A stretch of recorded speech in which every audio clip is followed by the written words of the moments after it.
우리 엄마 환갑잔치 똑바로 준비해놔. 알겠어? 철저하게 생활비 반반을 외치며 제 경제력을 비웃던 남편은 정작 효도 앞에서는 저를 무보수 가사도우미처럼 부리려 했어요. 결국 저는 시어머니 환갑잔치 날 조용히 비행기 티켓을 끊었습니다.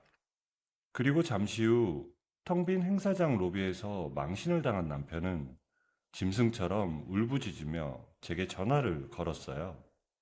너 지금 어디야? 당장 안 나타나면 가만 안 둬.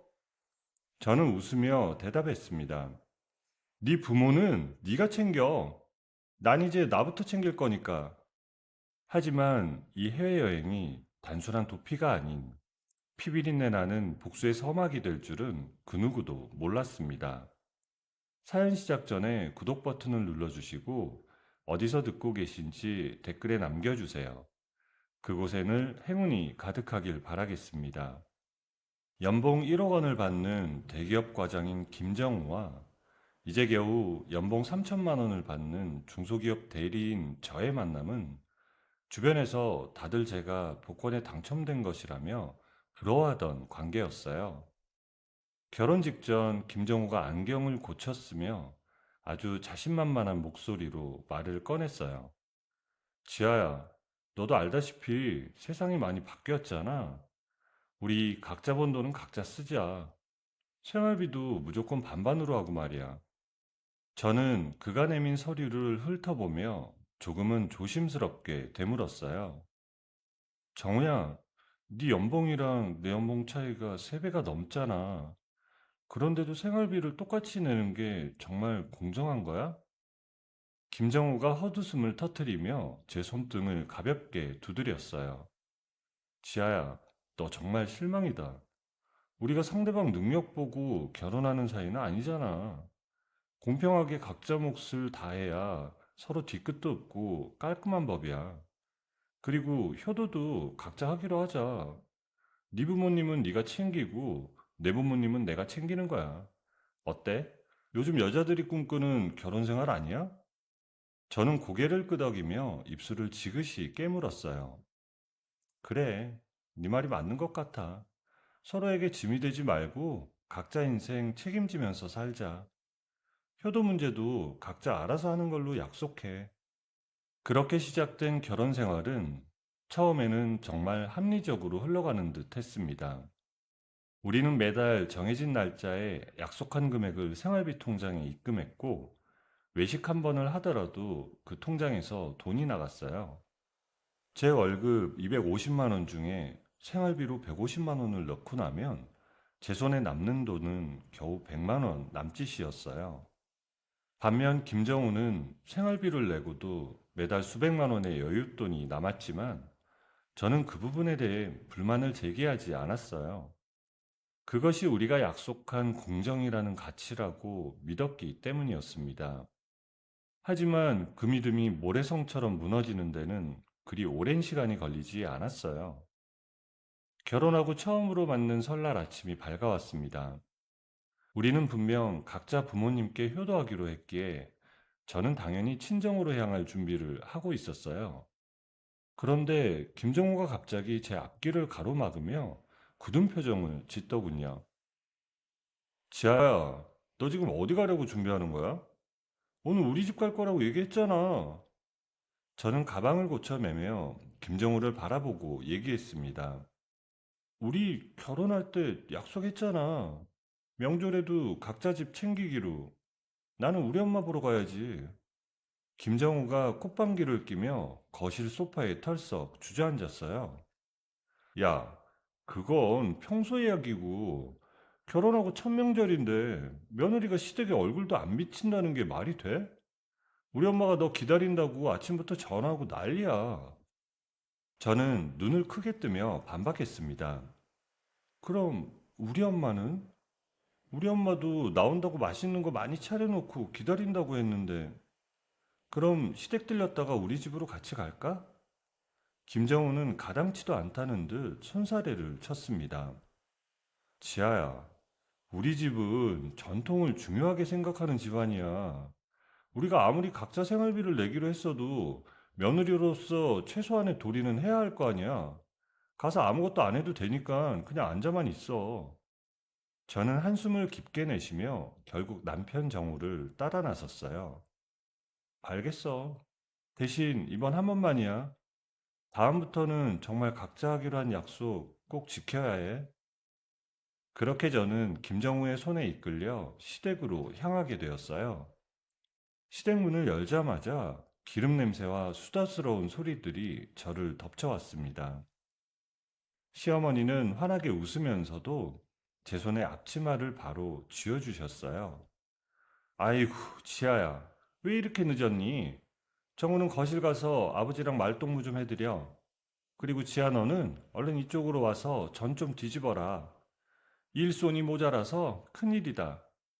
저는 앞치마를 두르며 조용히 대답했습니다. 네, 어머니, 금방 도와드릴게요.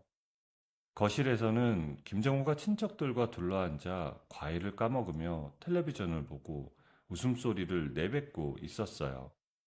저는 뜨거운 팬 앞에서 얼굴이 벌개진 채 수백 장의 전을 붙이고 산처럼 쌓인 설거지 더미를 해치워야 했어요. 허리가 끊어질 것 같고 다리가 퉁퉁 부어올랐지만 김정우는 단 한 번도 주방 쪽을 들여다보지도 않았습니다. 오히려 술잔을 기울이며 우리 마누라가 손이 빨라서 금방 끝날 거예요. 라며 너스레를 떨더군요. 밤늦게야 집으로 돌아오는 차 안에서 저는 도저히 참지 못하고 말을 꺼냈습니다. 정우야, 너 오늘 너무한 거 아니야? 앉아만 있다 오라면서 오늘 너희 식구들이 먹은 음식들 나 혼자 하루 종일 다 만든 거야. 왜 자꾸 말이 바뀌어? 너는 우리 집에 전화 한 통도 안 했잖아. 김정우가 운전대를 거칠게 돌리며 소리를 질렀습니다. 너는 왜 그렇게 계산적이야? 며느리라면 명절에 시댁 어른들 모시는 건 당연한 거지. 그래도 엄마가 자고 가라는 거 내가 너 데리고 나왔잖아. 고마운 줄 알아. 이런 남편이 어딨어? 저는 말없이 차창 밖을 보며 눈물을 훔쳤습니다. 그날 이후 집안 공기는 차갑게 얼어붙었어요. 우리는 여전히 생활비 통장에 꼬박꼬박 돈을 입금했지만 대화는 단절되었고 각자 방에서 시간을 보냈습니다. 저는 남편이라는 사람이 저를 동등한 인간이 아니라 아주 값싸게 부려먹을 수 있는 가사도우미 정도로 생각한다는 확신이 들기 시작했습니다. 김정우는 여전히 친구들과 골프를 치러 다니고 고가의 장비를 사며 호화로운 생활을 즐겼지만 저는 남편의 씀씀이에 맞춰진 생활비를 보태느라 옷 한 벌 사기도 부담스러워졌어요. 제 생활은 결혼 전보다 더 궁핍해졌습니다. 몇 달 뒤 제 친정엄마의 생신이 다가왔어요. 저는 이번만큼은 절대로 물러서지 않겠다고 다짐하며 김정우에게 말을 건넸습니다. 이번 주말 우리 엄마 생신이야.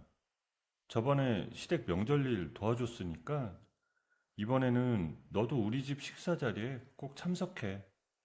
김정우가 소파에 비스듬히 누워 잡지를 넘기며 건성으로 대답하더군요. 아, 그래? 그런데 어쩌지? 나 그날 회사에 중요한 프로젝트가 있어서 출근해야 할 것 같은데. 저는 남편의 잡지를 뺏으며 다그쳤습니다. 주말에 출근을 한다고? 그 말을 나보고 믿으라는 거야? 김정우가 짜증스럽게 일어나 방으로 들어가며 외쳤습니다. 바쁘다는데 왜 그래? 그리고 우리 각자 효도하기로 했잖아. 네가 가서 챙겨드려. 나는 바빠서 못 가니까. 저는 그 뒷모습을 보며 주먹을 꽉 쥐었습니다. 약속이라는 명목하에 저를 철저히 고립시키고 이용해 먹으려는 김정우의 본성을 이제야 똑똑히 보게 된 것이지요. 결국 친정엄마의 생일날 저는 홀로 대중교통을 이용해 엄마를 찾아가야 했습니다. 엄마는 김서방은 바쁜가 보네 라며 힘없이 웃으셨지만 그 눈가에 어린 서운함을 저는 모를 수가 없었습니다. 친정엄마의 생신잔치를 마치고 텅 빈 버스에 몸을 싣고 돌아오던 길에 차가운 창문에 머리를 기대었습니다. 창밖으로 지나가는 불빛들이 꼭 제 처량한 신세 같아서 눈물이 핑 돌더라고요. 저는 그날 이후로 결심했습니다. 김정우가 그렇게 좋아하는 그놈의 공정함과 반반 원칙을 뼈저리게 느끼게 해주겠다고 말입니다. 다음날 아침 평소처럼 제 옷과 김정우의 와이셔츠를 함께 세탁기에 넣으려다 손을 멈췄어요. 저는 제 옷까지만 골라내어 세탁기를 돌리고는 주방으로 향했습니다. 냉장고에 있던 반찬들을 꺼내 딱 제 몫의 1인분 식사만 차려 식탁에 앉았습니다. 잠에서 깨 부스스한 얼굴로 방에서 나온 김정우가 식탁을 보더니 미간을 찌푸리더라고요. 뭐야? 내 밥은? 아침 안 차렸어? 저는 묵묵히 숟가락을 놀리며 무심하게 대답했습니다. 우리 생활비 각자 내기로 했잖아. 쌀값이며 반찬값이며 내가 산 게 더 많더라고. 앞으로 식사도 각자 해결하는 게 깔끔할 것 같아. 김정우가 어이가 없다는 듯 헛웃음을 치며 냉장고 문을 거칠게 열었습니다. 너 지금 시위하는 거야? 어제 장모님 생신에 내가 안 갔다고 이러는 거냐고. 그렇게 안 봤는데 뒤끝 있구나. 저는 물을 한 모금 마시고는 김정우의 눈을 똑바로 쳐다보았어요. 뒤끝이라니?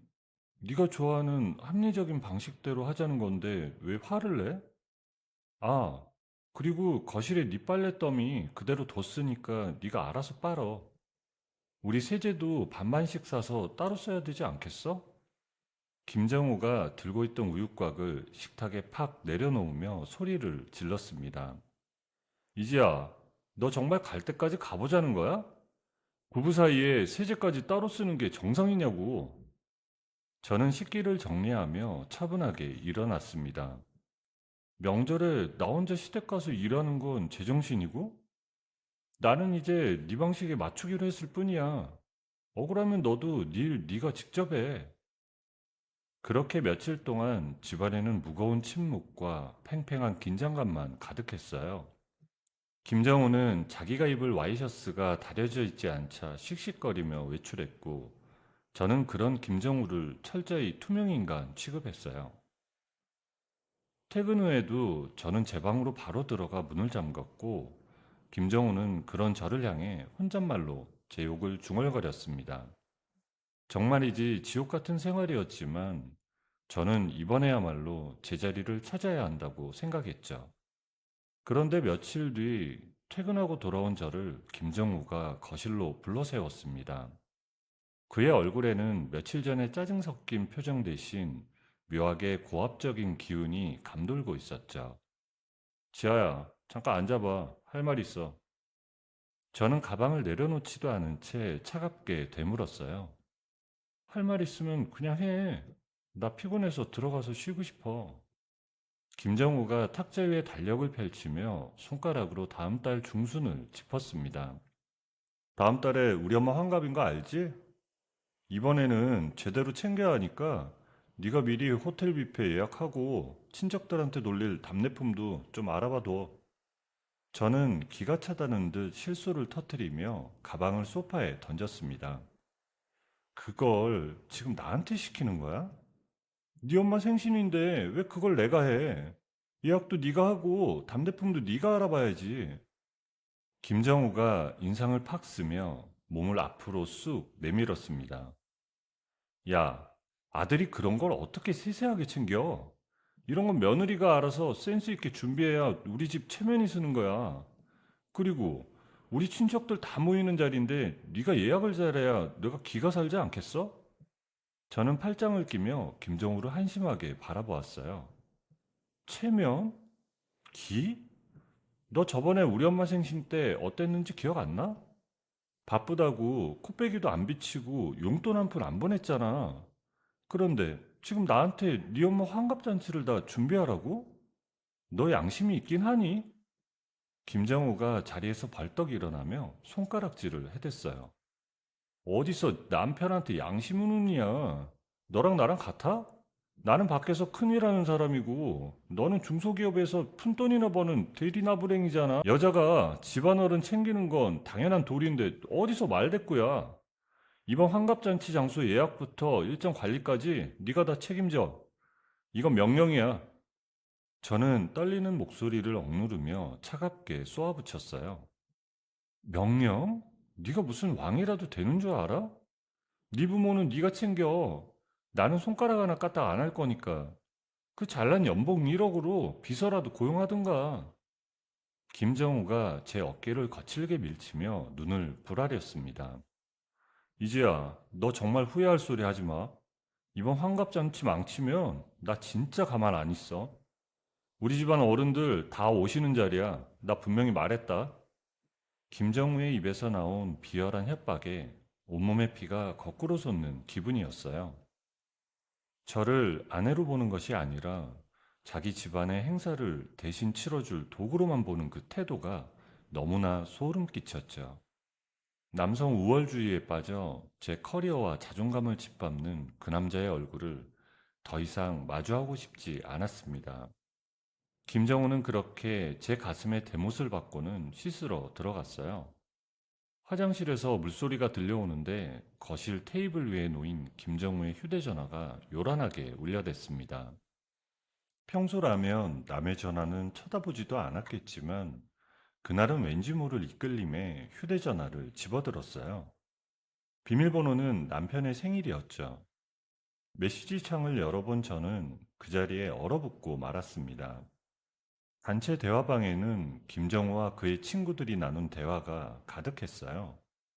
날짜를 확인해 보니 정확히 우리 친정엄마의 생신이었던 지난주 주말이었죠. 야, 오늘 날씨 죽인다. 마누라는 장모님 생신잔치 갔으니까 우리는 필드 나가자. 정우야, 재수씨 뭐라고 안 해? 걔는 내 눈치 보느라 정신없어. 내가 아주 잘 길들여 놨으니까 걱정 마. 야, 민수, 너 이따 술자리에서 저번 주에 같이 술 먹었던 여자애들 오늘도 불러야 된다. 그 뒤로 이어진 대화들은 더 가관이었어요. 골프장에서 찍은 사진들, 그리고 술집에서 여자들과 어깨동무하고 웃고 있는 남편 김정우의 모습이 사진으로 고스란히 남아 있었거든요. 제 월급의 절반 이상을 생활비로 뜯어가며 저를 옥죄던 그 남자는 뒤에서 수백만 원짜리 골프를 치고 유흥을 즐겼습니다. 그리고 친구들 앞에서는 제가 길들여져 있다고 조롱하고 있었죠. 저는 배신감에 온몸이 떨려 숨을 제대로 쉴 수조차 없었습니다. 어떻게, 어떻게 사람의 탈을 쓰고 이럴 수가 있어? 내가 바보였어. 정말 바보같이 믿었어. 저는 떨리는 손으로 김정우의 휴대전화 화면을 제 휴대전화로 모두 촬영했습니다. 친구들과 저를 비하한 대화 내용과 술자리 사진까지 단 하나도 놓치지 않았어요. 증거를 다 수집하고 나니 신기하게도 눈물이 쏙 들어가더라고요.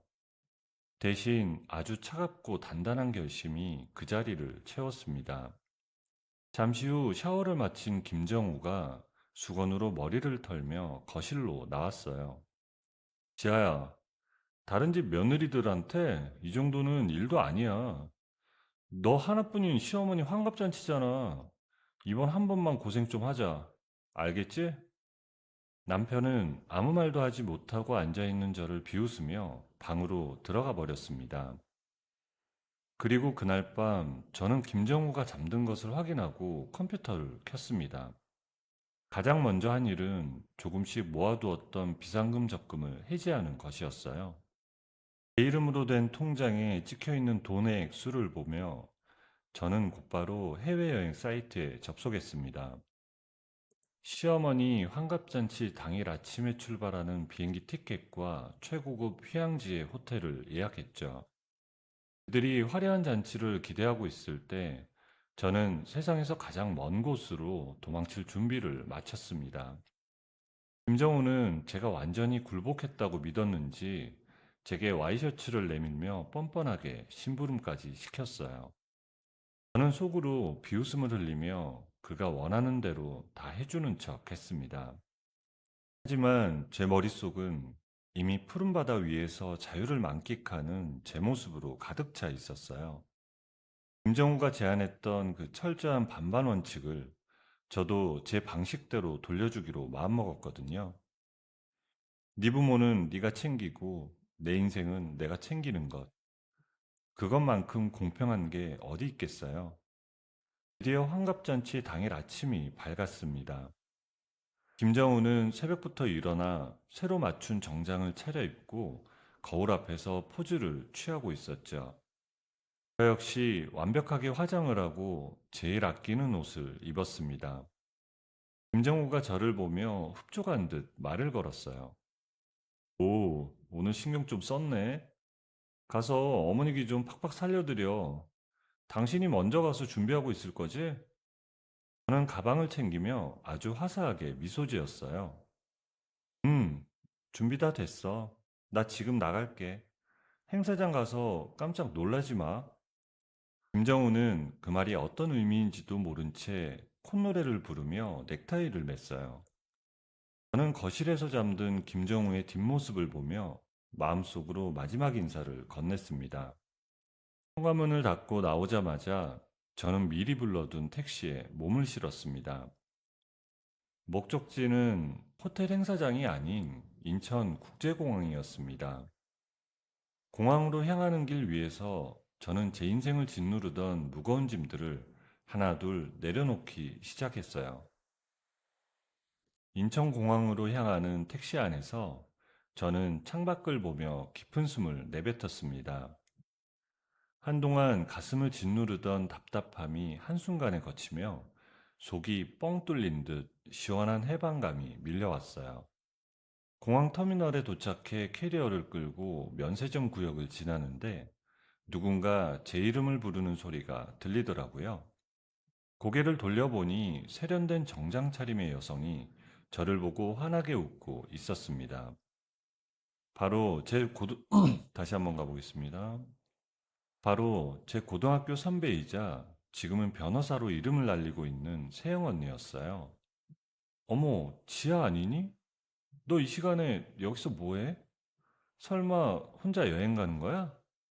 저는 어색하게 웃으며 캐리어 손잡이를 꼭 잡았습니다.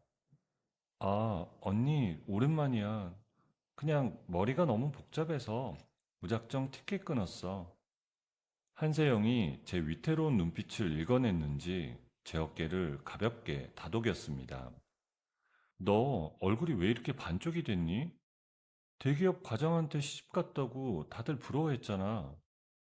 저는 씁쓸한 미소를 지으며 고개를 떨구었습니다. 언니, 나 정말 바보같이 살았나 봐. 반반 결혼이 합리적인 줄 알았는데 그게 나를 갉아먹는 줄도 몰랐어. 한세영이 제 손에 명함을 한 장 쥐어주며 진지한 표정으로 말했습니다. 지야, 너 똑똑한 애잖아. 혼자 끙끙 앓지 말고 돌아오면 언니한테 연락해. 어려운 일일수록 같이 나눠야 돼. 세영 언니와 헤어지고 비행기에 오르는 순간 제 마음속에는 막연한 두려움 대신 묘한 승부욕이 생기기 시작했습니다. 비행기가 이륙하며 몸이 붕 뜨는 기분이 들 때 저는 비로소 김정우라는 감옥에서 탈출했다는 실감이 나더라고요. 구름 위를 날아가는 동안 저는 세영 언니가 준 명함을 만지작거리며 김정우에게 돌려줄 법적 복수의 시나리오를 그려보았어요. 저는 호텔 침대에 누워 그 고요한 정적을 즐겼습니다. 한편 한국의 행사장은 그야말로 아수라장이 되어가고 있었어요. 예약된 줄 알고 찾아간 호텔 뷔페에는 김정우의 이름으로 된 예약 내역이 전혀 없었거든요. 한복을 차려입은 시어머니와 친척 수십 명이 텅 빈 로비에서 웅성거리고 있었죠. 그때 제 휴대전화가 울려대기 시작했어요. 저는 테라스로 나가 푸른 바다를 내려다보며 여유롭게 전화를 받았습니다. 야, 이지야, 너 지금 어디야? 호텔 왔는데 예약이 안 되어 있대잖아. 친척들 다 와 있는데 지금 이게 무슨 망신이야? 저는 파도 소리를 배경 삼아 아주 차분하게 대답했습니다. 내가 분명히 말했잖아. 네 부모는 네가 챙기라고. 나는 지금 내 인생 챙기느라 바빠서. 김정우가 숨이 넘어갈 듯 소리를 질러댔습니다. 너 미쳤어? 제정신이야? 너 지금 당장 안 오면 내가 가만 안 둘 줄 알아? 우리 엄마 쓰러지기 일보 직전이라고. 저는 칵테일 잔을 가볍게 흔들며 비웃음을 날렸습니다. 쓰러지시든 말든 네가 알아서 수습해. 아, 그리고 너 친구들이랑 골프 치면서 나 길들인다고 했다며? 지금 보니까 길들여진 건 너 같은데? 김정우가 당황한 듯 잠시 말을 멈췄다가 다시 악을 썼습니다. 그게 무슨 소리야? 너 내 휴대폰 몰래 봤어? 이 천박한 게 진짜. 저는 눈을 가늘게 뜨며 단호하게 쐐기를 박았습니다. 천박한 건 너야. 우리 각자 알아서 하기로 했으니까 다시는 이런 일로 전화하지 마. 전화를 끊고 나니 가슴속이 뻥 뚫리는 기분이었어요. 푸른 바다는 마치 제 새로운 시작을 축복해주는 것처럼 찬란하게 빛나고 있었어요. 김정우가 친척들 앞에서 싹싹 빌며 수습하고 있는 모습을 생각하니 그동안 쌓였던 체증이 싹 내려가는 것 같았어요. 저는 그날 밤 태어나서 처음으로 그 누구의 눈치도 보지 않고 달콤한 잠에 빠져들었습니다. 휴양지의 햇살은 비현실적일 만큼 눈부셨습니다.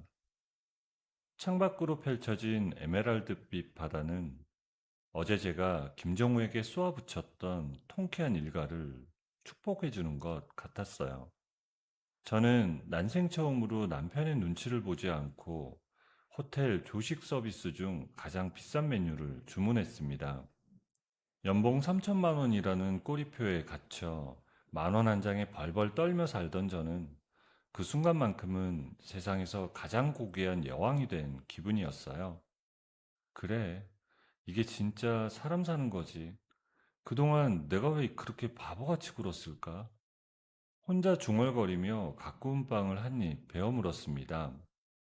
김정우의 가스라이팅에 갇혀 제 능력을 의심하고 위축되어 살던 지난 날들이 파도 소리에 씻겨 내려가는 듯 했습니다. 그렇게 하룻밤을 꿈결처럼 보내고 맞이한 다음날 아침이었습니다. 눈을 뜨자마자 확인한 제 휴대폰은 그야말로 지옥으로 변해 있었어요. 알림창에는 수백 통의 메시지와 부재중 전화가 찍혀 있더라고요. 저는 떨리는 손으로 가장 위에 있는 메시지를 확인했습니다. 이게 다 뭐야? 왜 모르는 번호로 문자가 이렇게 많이 와 있는 거지? 떨리는 손으로 문자를 하나 확인하자마자 저는 침대에서 벌떡 일어났습니다.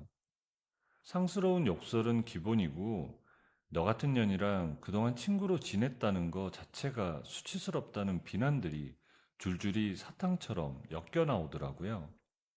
가장 충격적인 건 10년 넘게 제 곁을 지켰던 단짝 친구의 메시지였어요.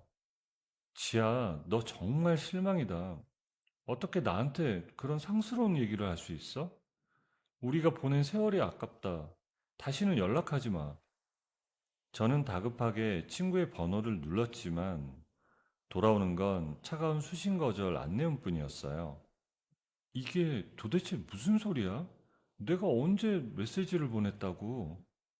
제 목소리가 휴양지의 고요한 방 안에서 처량하게 울려 퍼졌어요. 상황은 거기서 끝이 아니었습니다. 회사 동료들과 거래처 사람들까지 약속이라도 한 듯 저를 비난하는 글들을 제 개인 계정에 남기고 있었어요. 푸른 바다 위를 스치는 시원한 바람이 순식간에 날카로운 칼날이 되어 제 살을 파고드는 것 같았습니다. 공포에 질려 휴대폰을 떨어뜨릴 뻔한 그때 회사 직속 상사인 부장님의 전화가 걸려왔어요. 이지아 대리, 당신 지금 제정신이야? 회사가 싫으면 그만두면 되지. 회사 1급 기밀 프로젝트 자료를 왜 당신 개인 SNS에 올린 거야? 당장 회사로 나와서 해명해. 안 그러면 법적 조치는 물론이고 우리 회사 망한 책임 당신이 다 져야 할 거야. 저는 전화를 받자마자 터져나온 고함에 귀가 얼얼할 정도였습니다. 부장님, 그게 무슨 말씀이세요? 기밀 정보라니요. 저는 지금 해외에 나와 있었고 아무것도 안 했어요. 부장님이 씩씩거리는 숨소리를 내며 독서를 내뱉었습니다. 거짓말 마. 당신 SNS 계정에 지금 우리 핵심 기술 도면이랑 계약서가 다 올라와 있어. 경쟁사에서 연락 오고 난리 났다고. 전화가 끊기고 난 뒤 저는 멍하니 서서 떨리는 손을 진정시키려고 애썼습니다. 이 모든 일이 벌어지는 동안 저는 이곳에서 한가롭게 바다나 보고 있었다니 제 자신이 너무나 한심하고 무서워졌어요. 김정우, 설마. 저는 떨리는 손으로 남편의 전화번호를 눌렀습니다. 몇 번의 신호음 끝에 전화를 받은 김정우의 목소리는 소름 끼칠 정도로 차분하고 비열했습니다. 아이고, 먼저 전화를 다 주시고, 이제 좀 현실이 눈에 들어오는 모양이지? 저는 소리를 지르며 울먹였습니다. 너 지금 무슨 짓을 한 거야? 내 친구들한테 뭐라고 했길래 다들 이러냐고. 회사 자료는 또 뭐야? 김정우가 낄낄거리며 비웃음을 날렸습니다.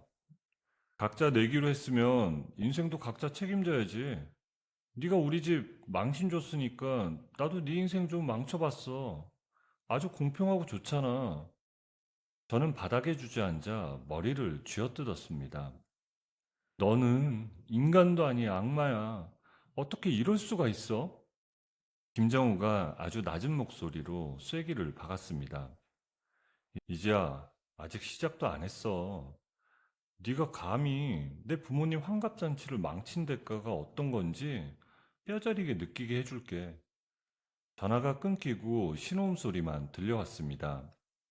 창밖의 바다는 여전히 아름다웠지만 제 세상은 이미 새까만 잿더미로 변해버린 뒤였습니다.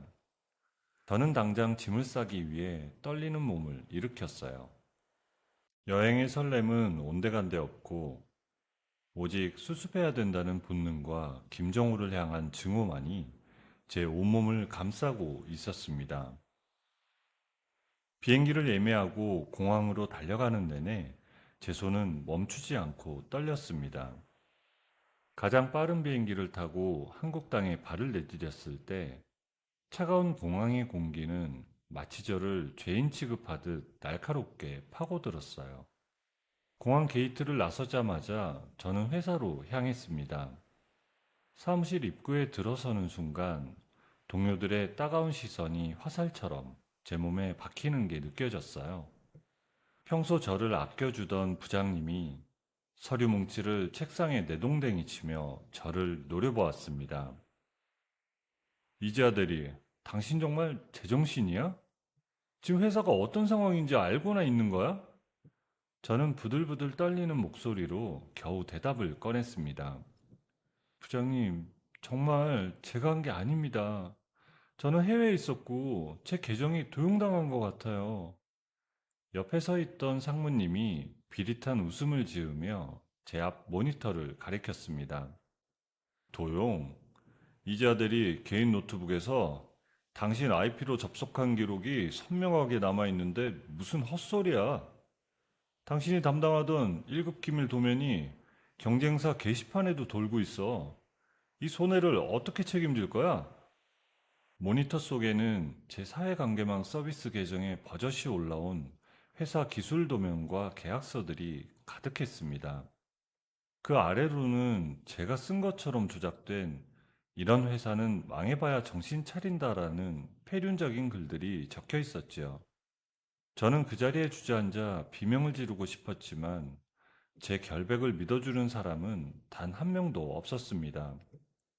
징계위원회는 저에게 즉각적인 해고와 함께 수십억 원에 달하는 손해배상 소송을 예고했습니다.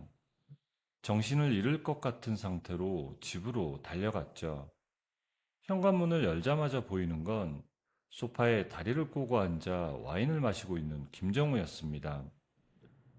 김정우는 저를 보더니 아주 우아하게 잔을 흔들며 비열한 미소를 지었어요. 어서 와. 생각보다 일찍 왔네. 여행은 만족스러웠나 모르겠어. 저는 김정우에게 달려들어 멱살을 잡으려 했지만, 김정우는 가볍게 저를 밀쳐냈습니다. 김정우, 네가 한 짓이지? 내 친구들한테 그 상스러운 메시지 보내고 회사 자료 유출한 거 전부 네 짓이잖아. 김정우가 와인을 한 모금 마시고는 제 노트북을 톡톡 건드렸습니다. 증거 있어? 네 노트북에 설치된 원격 프로그램으로 네가 평소 쓰던 자동 로그인 계정 좀 이용했을 뿐이야. 친구들 칩으로 까발리니까 아주 반응이 뜨겁더라고. 아, 장모님한테는 네 목소리로 전화도 한 통 넣어드렸어. 다시는 연락하지 말라고 아주 시원하게 욕해줬지. 저는 귀를 의심했습니다. 김정우는 단순히 제 사회적 지위를 무너뜨린 게 아니었어요. 제 목소리를 변조하는 기술까지 동원해 친정엄마에게 폐륜적인 폭언을 퍼부었다는 사실에 저는 가슴을 쥐어뜯으며 오열했습니다. 엄마에게 전화를 걸어보았지만 이미 제 번호는 수신거절 상태였어요. 네 부모는 네가 챙기라더니 이제 챙길 부모도 없어졌네? 넌 이제 직장도 없고 친구도 없고 가족도 없는 거야. 이게 네가 내 체면을 짓밟은 대가야.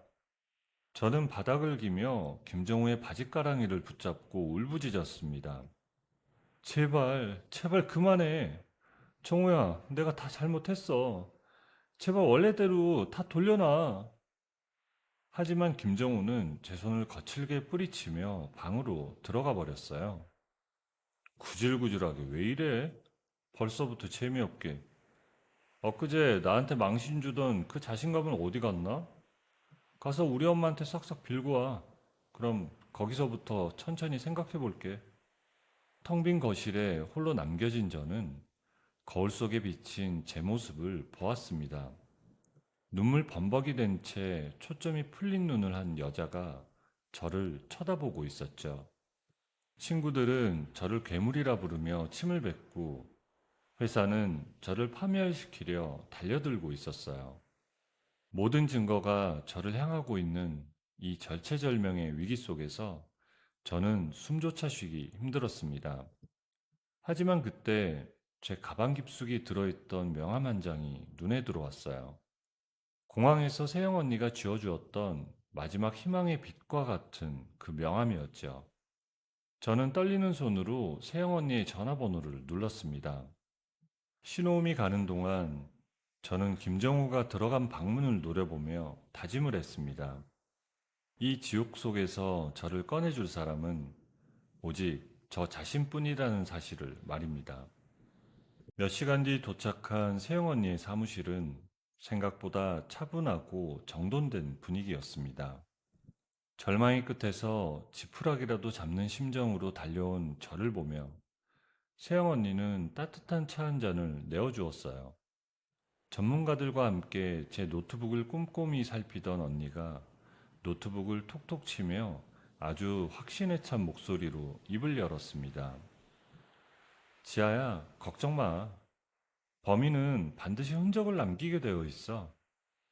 김정우 그 인간이 나름대로 머리를 쓴 모양인데 전문가들 눈은 못 피하거든. 저는 떨리는 손으로 찻잔을 만지작거리며 물었습니다. 언니, 정말 방법이 있을까? 모든 기록이 내 IP랑 내 계정으로 되어 있어서 다들 나만 범인으로 몰고 있어. 옆에 있던 디지털 분석 전문가가 안경을 고쳤으며 차트에 적힌 복잡한 숫자들을 가리키더군요. 여기 보세요.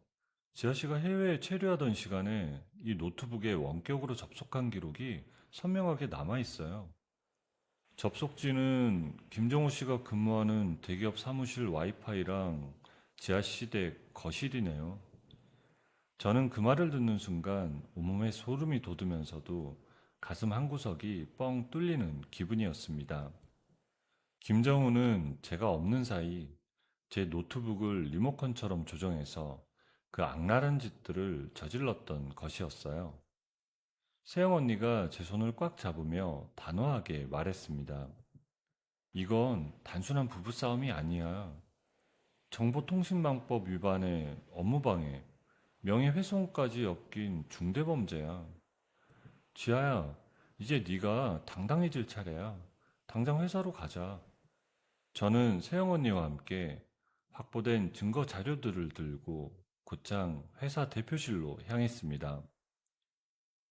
회의실에 모인 임원들은 여전히 저를 벌레 보듯 차갑게 쳐다보았지만 세영 언니가 서류를 테이블에 내동댕이 치듯 내려놓자 분위기는 순식간에 반전되었습니다. 대표님, 여기 보십시오. 제가 해외에 있던 시간에 제 노트북에 원격으로 접속해 기밀을 유출한 진짜 범인의 흔적입니다. 바로 제 남편 김정우예요. 대표님이 서류를 훑어보더니 미간을 찌푸리며 저를 쳐다보았습니다. 아니, 남편이 왜 이런 짓을... 이게 정말 사실인가? 저는 눈을 똑바로 뜨고 한 걸음 더 다가서며 외쳤습니다. 제 명예를 걸고 사실입니다. 또한 유출된 기밀이 경쟁사로 더 이상 퍼지지 않도록 제가 미리 준비한 보안 강화 솔루션도 여기 있습니다. 회사를 살릴 기회를 주십시오. 대표님은 한참 동안 자료를 검토하더니 고개를 끄덕였습니다. 회사는 저에 대한 해고 통보를 즉각 취소했고 오히려 김정우를 상대로 한 거액의 손해배상 소송에 공동으로 대응하기로 약속했죠. 사회적 파멸의 직전에서 기적처럼 살아 돌아온 기분이었습니다. 그 다음은 끊어졌던 인연들을 되찾는 일이었어요. 저는 김정우가 조작했던 모든 메시지 내역과 포렌식 결과 보고서를 단체 대화방에 올렸습니다. 욕설과 비하 발언이 제 손에서 나간 것이 아님을 증명하자 친구들의 사과 메시지가 본물 터지듯 쏟아지더라고요. 무엇보다 가장 가슴 아팠던 친정엄마와의 오해를 풀기 위해 저는 한 걸음에 달려갔습니다. 엄마, 정말 미안해. 그전엔 나 아니었어. 그 인간이 목소리까지 조작해서 엄마한테 못된 말 한 거야. 엄마가 제 얼굴을 어루만지며 눈물을 펑펑 쏟으셨습니다. 아이고, 치아야 미안해. 엄마는 그것도 모르고. 엄마의 품 안에서 한참을 울고 나니 이제는 김정우를 처단할 마지막 순서만 남았다는 생각이 들었습니다. 경찰이 김정우의 회사 사무실로 들이닥쳤을 때 그는 여전히 기세등등하게 회의를 주관하고 있었습니다. 형사가 김정우의 팔목에 수갑을 채우자 그는 얼굴이 하얗게 질려 비명을 질러댔습니다. 이거 놔! 내가 뭘 잘못했다고 이러는 거야? 증거 있어? 저는 경찰서 복도에서 김정우의 눈을 차갑게 쏘아보며 대답했습니다. 증거? 네가 내 노트북에 남긴 그 더러운 발자국들이 다 말해주고 있어. 김정우, 네가 좋아하는 반만 원칙대로 너도 이제 네 죗값을 반이 아니라 전부 다 치러야 할 거야. 김정우가 다니던 대기업에서도 소문은 순식간에 퍼졌습니다. 회사의 명예를 실추시키고 범죄를 저지른 그에게 즉각적인 파면 처분이 내려졌어요. 철저한 갑의 위치에서 저를 비웃던 김정우는 하루아침에 직장도 잃고 범죄자 신분이 되어 유치장에 갇히게 되었습니다. 집으로 돌아오는 길 밤하늘에 뜬 달이 참 밝게 느껴졌어요. 어둠 속에 갇혀 숨조차 쉬기 힘들었던 며칠 전에 제가 꿈만 같더라고요. 저는 세영 언니에게 전화를 걸어 고맙다는 인사를 전하며 다시는 그 누구에게도 제 인생을 저당 잡히지 않겠다고 굳게 다짐했습니다. 김정우가 판 함정은 이제 김정우 자신의 무덤이 되어 그를 기다리고 있었습니다. 최종 이혼 재판이 열리던 날 아침, 법원 복도의 공기는 평소보다 더 차갑게 느껴졌습니다. 정장을 차려입은 한세영 언니가 제 어깨를 든든하게 감싸며 법정 안으로 이끌었어요. 피고인석에 앉아있는 김정우는 불과 몇 달 사이에 몰라보게 수척해진 모습이었습니다. 번듯하던 대기업 과장의 위험은 간데없고 초조하게 손톱을 물어뜯는 범죄자의 모습만 남아있더라고요. 판사가 안경을 고쳤으며 판결문을 낭독하기 시작하자 법정 안은 숨소리조차 들리지 않을 만큼 고요해졌습니다. 본 재판부는 피고 김정우가 원고 이자에게 저지른 디지털 범죄의 죄질이 매우 불량하다고 판단합니다.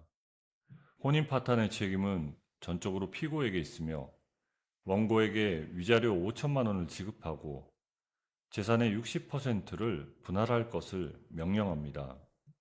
또한 정보통신망법 위반 및 업무 방해죄로 피고 김정우를 징역 1년 6개월에 처합니다.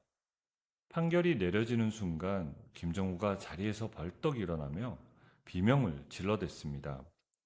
판사님, 이게 말이 됩니까? 내가 피땀 흘려 번 돈인데 왜 저 여자한테 나눠줘야 합니까? 저 여자는 연봉 3천만 원밖에 안 되는 무능한 여자라고요. 판사가 서류 뭉치를 탁자에 꽉 내려치며 김정우를 매섭게 노려보았습니다. 피고 김정우, 끝까지 반성하지 않는군요. 피고인을 즉각 구속하십시오. 법정 경위들이 달려들어 김정우의 팔을 거칠게 꺾고 수갑을 채웠습니다. 김정우는 질질 끌려나가면서도 저를 향해 눈을 부라리며 입에 담지 못할 욕설을 내뱉었습니다. 저는 그 모습을 무표정하게 바라보며 한세영 언니의 손을 꽉 잡았습니다. 언니, 드디어 끝났어.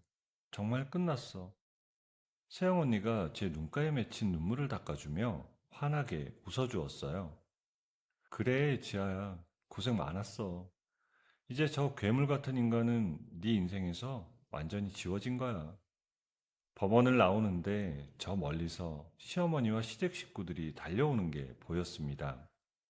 예전에 기고만장했던 기세는 어디로 갔는지 시어머니는 제 발 앞에 넙죽 엎드려 제 치맛자락을 붙잡고 통곡을 하시더라고요.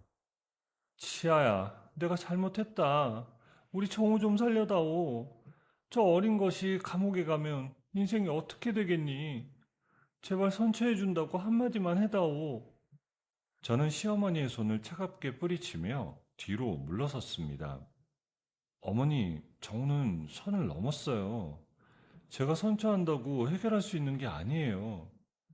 옆에 있던 시누이가 씩씩거리며 소리를 질렀습니다. 야, 너 정말 독하다. 우리 오빠 덕에 대기업 사모님 소리 듣고 살았으면 은혜를 갚아야지. 어떻게 이럴 수가 있어? 저는 신우이의 눈을 똑바로 쳐다보며 비웃음을 날렸습니다. 대기업 사모님? 아가씨야말로 정말 몰랐어요?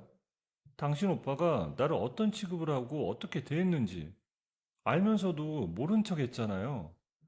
저는 뒤도 돌아보지 않고 세영 언니의 차에 올라탔습니다.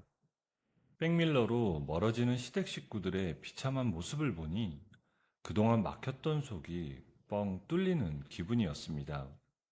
김정우에게 받아낸 위자료와 재산 분할금은 고스란히 저희 엄마의 무릎 수술비와 노후 자금으로 입금해 드렸습니다.